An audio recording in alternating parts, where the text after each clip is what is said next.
l'invité de la matinale.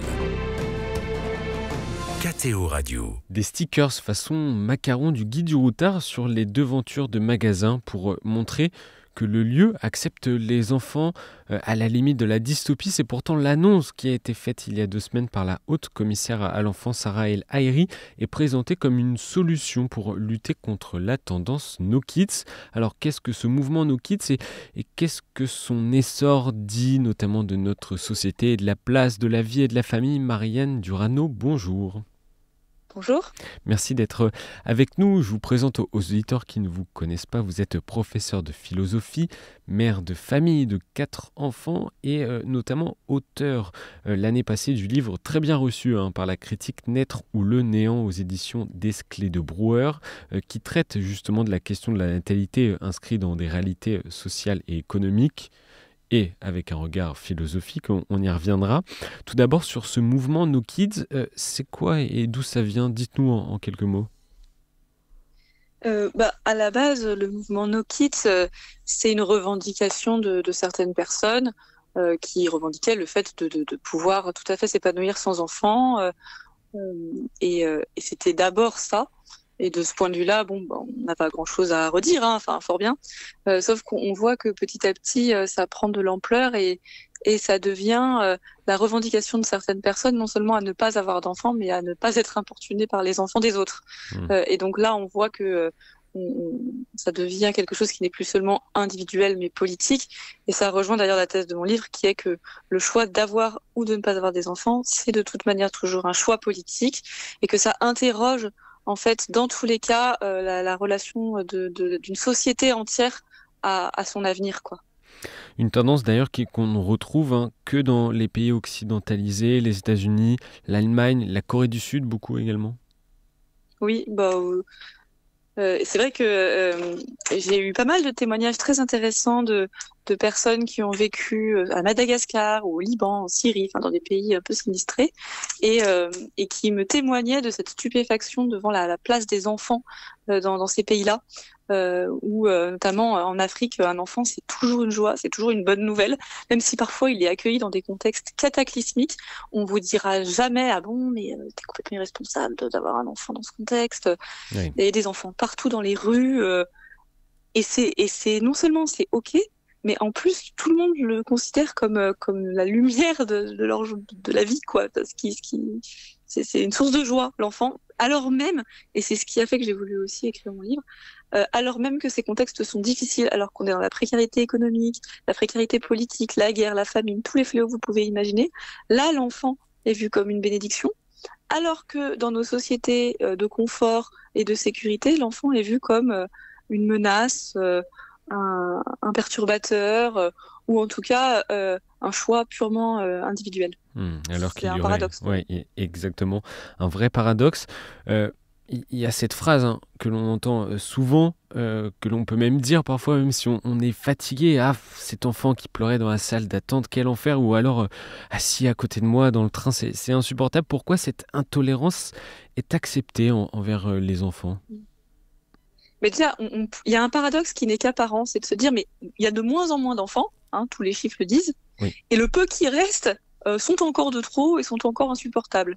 Donc on pourrait se dire, c'est bizarre, il y en a pas beaucoup, on pourrait supporter le peu qui reste. Mais justement, parce qu'il y a un manque d'habitude, en fait, petit à petit, l'enfant disparaît de l'espace public, il ne fait plus partie du paysage. Et donc, quand un enfant est là, il vient perturber un ordre qui, en fait, a été pensé uniquement pour les adultes. Et j'en viens à mon deuxième point. Je pense qu'effectivement, dans une société où tout est pensé pour les adultes, où l'urbanisme, par exemple, n'inclut pas du tout ni les enfants, ni d'ailleurs les personnes fragiles en général, eh bien, ces enfants-là n'ont pas de place. Et donc, un enfant qui n'a pas de place, il est insupportable. Vous mettez un enfant sur du béton, au milieu des voitures, ou alors dans une salle stérilisée où il n'a pas le droit de bouger ni de faire de bruit, qu'est-ce qu'il va faire? Il va être insupportable. Alors que vous le mettez dans un pré avec des amis et des bouts de bois avec lesquels jouer, et tout va très bien se passer, ils vont jouer ensemble pendant que les parents pourront tranquillement parler. Donc en fait, il y a cette question de la structuration de l'espace qui, plus il exclut les enfants, plus il rend ses enfants intolérables, en fait, mais dans tous les sens du terme. On peut parler de discrimination? Oh bah oui, je pense. Je pense qu'on le peut. C'est pour ça, pour réagir un peu à cette histoire de stickers. En fait, si on est dans une société globalement inclusive, dans une société où, mettons, 90% des lieux étaient accueillants pour les enfants, étaient conçus pour les familles, franchement, on pourrait accepter qu'il y ait des lieux sans enfants. Moi, si la plupart du temps j'étais la bienvenue, si les espaces publics étaient conçus pour les enfants, s'il y avait, c'est tout bête, hein, mais un espace suffisant pour rouler avec une poussette dans les magasins, par exemple, des choses comme ça, ou s'il n'y avait pas d'énormes marches à franchir avec une poussette pour rentrer dans les services publics, voilà, ce genre de choses. Si l'espace public était globalement conçu pour ma famille, mais qu'il y ait quelques bars interdits aux enfants pour que des célibataires en mal de tranquillité puissent se retrouver entre eux, mais il n'y aurait aucun problème. Sauf qu'en fait, on nous fait croire que en mettant des stickers bienvenue aux enfants, on va résoudre la tension, alors que ça nous renvoie encore de plus en plus au fait qu'il n'y a que quelques lieux bien définis, bien artificiels, dans lesquels on est encore accepté, quoi. Et, et oui, c'est extrêmement discriminant, sachant que tout le monde sait très bien que avoir des enfants, c'est un facteur d'isolement social. Beaucoup de familles se sentent seules, se sentent démunies dans une société qui n'est plus une société de voisinage, dans lesquelles les familles élargies sont éclatées géographiquement, dans lesquelles avoir un enfant et concilier vie professionnelle et vie familiale, c'est très compliqué. Les familles souffrent déjà, il y a une pression considérable sur les épaules des parents, et on va encore plus les enfermer chez eux. En fait, c'est une logique de confinement, voilà, avec des espaces confinés, chacun dans son espace. Et vous l'avez dit, Marianne Duarnaud, avoir un enfant, c'est une démarche individuelle, individualiste, qui... Ça le devient, ça ne devrait pas l'être. Exactement, ça le devient, c'est le fruit d'un projet souvent qui est personnel, un projet de couple. Quelles en sont les conséquences de cette réflexion individualiste ? Eh ben, je sais bien que vous parliez du mot projet, parce que moi, je pense que une des racines philosophiques du problème est là. C'est-à-dire qu'à partir du moment où on conçoit l'enfantement comme un projet, ça devient un projet purement individuel. Ça n'est plus quelque chose qu'on va accueillir. L'enfant n'est plus un être qu'on accueille, et qu'on accueille dans une société, qu'on accueille dans une collectivité. C'est quelque chose qu'on projette, quelque chose qu'on façonne. Philosophiquement, on projette quelque chose, on accueille quelqu'un, et donc ça va devenir l'objet de ses parents. Et ça a aussi des répercussions considérables sur l'organisation de la société et puis sur la pression qui repose sur les épaules des parents, puisque c'est leur projet, donc c'est à eux de l'assumer, ils se débrouillent. Je veux dire, si j'ai le projet, moi, d'aller faire de l'escalade sur le Mont Blanc, ça me regarde. Je vais pas demander à la société dans son entier de s'adapter à mon projet. Et ben c'est pareil si c'est un enfant, très bien, c'est ton projet, débrouille-toi. Et puis accessoirement, qui dit projet dit un peu impératif de réussite. Quitte à projeter son enfant, il faut qu'on le réussisse ensuite. Donc si l'enfant en question commence à hurler dans les transports en commun, on a raté son projet. Donc on a mal fait. Et donc vous voyez comment est-ce que petit à petit on a basculé d'une société qui accueille l'enfant, les parents étant finalement un maillon dans cette société-là, ceux qui rendent le service à l'intégralité de la communauté de faire grandir un petit homme, et plutôt que d'être ce maillon-là qu'on remercie et qu'on soutient, ça devient des êtres qui satisfont leurs propres désirs, leurs propres projets, et souvent à leur détriment d'ailleurs. Et on pointe souvent l'absence de réelle politique familiale. Les femmes qui veulent devenir mères ne sont également plus aidées, plus forcément soutenues par la société, mais même par l'État ? La France est un des pays au monde qui a le congé maternité le plus court, et ensuite le congé parental le plus mal rémunéré. À partir du moment où vous demandez à une femme de retourner travailler 10 semaines après son accouchement, c'est d'une violence énorme. Il faut savoir que 10 semaines, c'est le temps qu'il faut pour que le corps se remette de l'accouchement et ne risque pas une descente d'organes. Donc en fait, on a donné aux femmes qui venaient de donner la vie le temps minimum, disons, pour pas mourir si elles reviennent trop vite au travail. Mais la question du lien avec leur enfant, la question de l'accueil qu'elles peuvent faire de cette nouvelle vie, la question du soutien que la société peut apporter à la parentalité n'est pas prise en compte en fait dans la durée du congé maternité.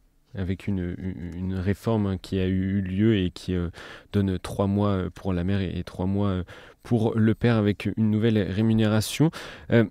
Vous avez parlé de la chute de la natalité de presque 20% dans l'Hexagone depuis 2010. Marianne Durano, comment impulser une dynamique inverse? Je pense qu'il y a toute une réorganisation de la société très en profondeur à penser. En fait, est-ce que dans nos politiques publiques, on privilégie l'avenir au niveau écologique, au niveau économique, au niveau des choix pour les retraites? Est-ce qu'on fait des choix à court terme pour une génération qui est déjà en place, d'adultes, ou est-ce qu'on est prêt, nous, maintenant, à faire des efforts pour permettre à l'avenir d'exister? C'est quand même ça la question. Et ça se traduit très concrètement. Encore une fois, je reviens sur les politiques d'espace public. Est-ce qu'on fait des parkings ou est-ce qu'on fait des places pour que les enfants puissent se développer en liberté? Est-ce qu'on va privilégier la réussite à court terme d'une carrière, d'une entreprise, ou est-ce qu'on va vraiment accompagner les familles qui souhaitent avoir des enfants pour pouvoir prendre le temps qu'il faut pour éduquer leurs enfants, que ce soit grâce à des congés parentaux mieux rémunérés et puis plus longs, parce que 3 mois, je suis désolée, c'est vraiment trop court, que ce soit avec des aménagements d'horaires, la possibilité d'avoir des emplois du temps plus flexibles. Est-ce que d'une manière générale, on met le travail et la consommation au premier plan, ou est-ce qu'on met la vie de famille et les générations futures d'abord, quoi. Donc après, au niveau politique, oui, je pense que cette espèce d'idéologie française qui veut que pour encourager les femmes à faire des enfants, il faut les payer plus et les encourager à retourner au travail le plus vite possible. Je ne suis pas convaincue que ce soit la meilleure forme possible d'action politique, parce que moi, toutes les mères que je connaisse souffrent terriblement de devoir laisser leur enfant en nourrice, même à quelques mois, c'est tôt.